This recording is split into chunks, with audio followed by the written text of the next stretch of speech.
Welcome to Spotlight on Lakewood. Today we're continuing our journey down healthy living, healthy community, healthy neighborhoods. A healthy neighborhood is the cornerstone of what makes Lakewood a great place to live. And I'm joined today by our planning director, Travis Parker, to talk a little bit more about what makes a healthy neighborhood. Travis, welcome. Good morning. It's nice to have you on. Thanks for having me. Happy to be here. Great. So share with us, our viewers, a little bit about what a healthy neighborhood is and what attributes that might have. Sure, absolutely. You know, there's a lot that goes into making a healthy neighborhood and an ever-changing list, and I'll talk about a few things. First is access to jobs, right? And that's local jobs, small businesses, service industry, but also access to transportation to outside jobs and regional job centers so people can get to their employment. It's housing diversity, and that means not only diversity of type of housing, so single family homes, apartments, condos, townhouses, but also a diversity of housing prices. So people can afford to buy into a neighborhood when they're young and stay in that neighborhood as they age and go through different phases of lives and different circumstances of their life.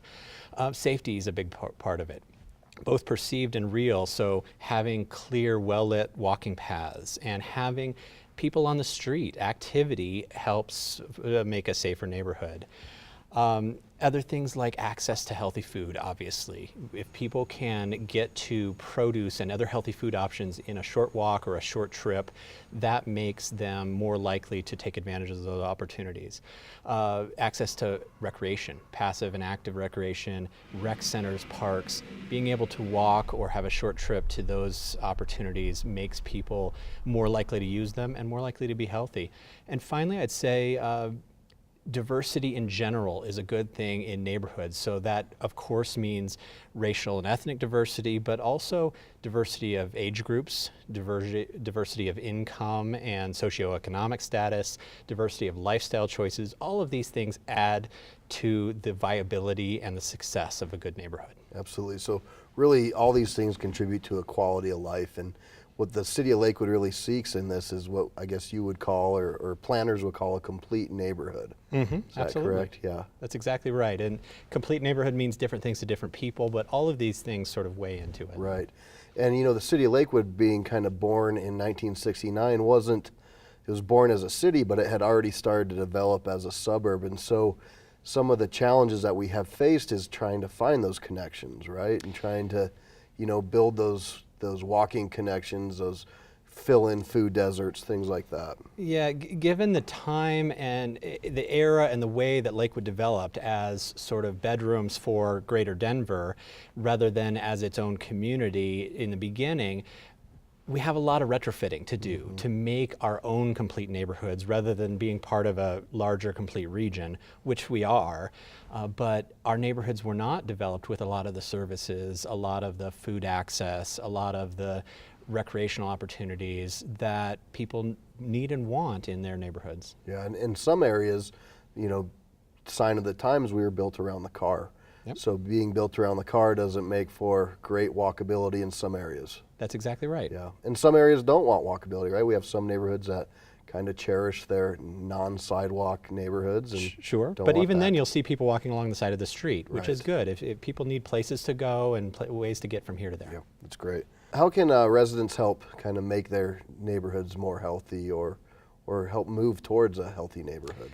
That's a great question. They can get involved, so they can join their neighborhood association or their local community groups.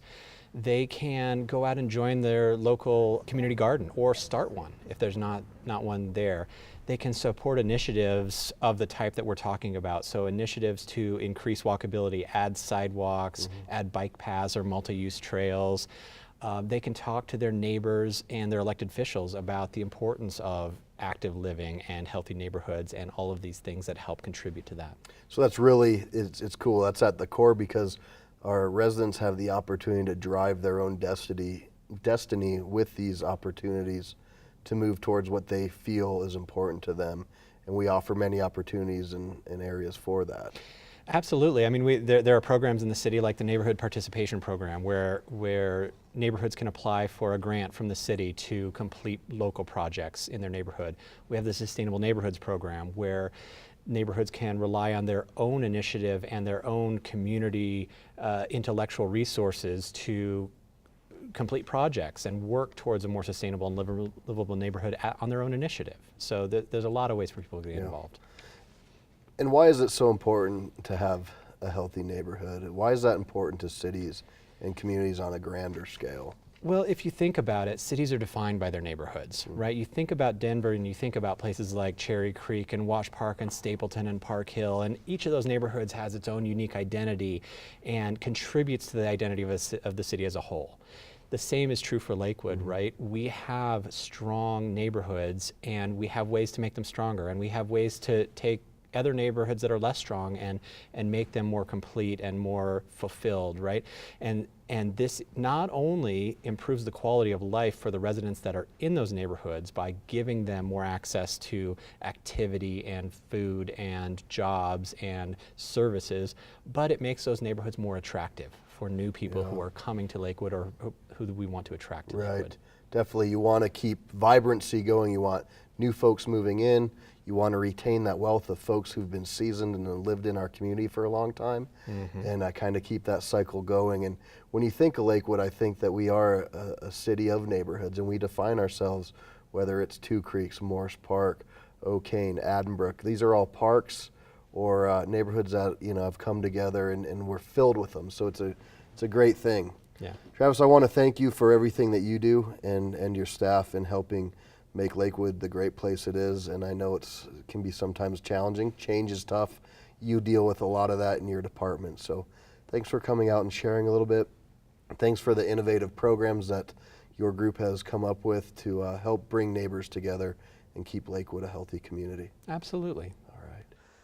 Thank you for tuning in to this episode of Spotlight on Lakewood. I hope you've enjoyed this journey and learning a little bit more about healthy neighborhoods in our community. I look forward to seeing you next time. I'm Mayor Adam Paul, and together we will do great things.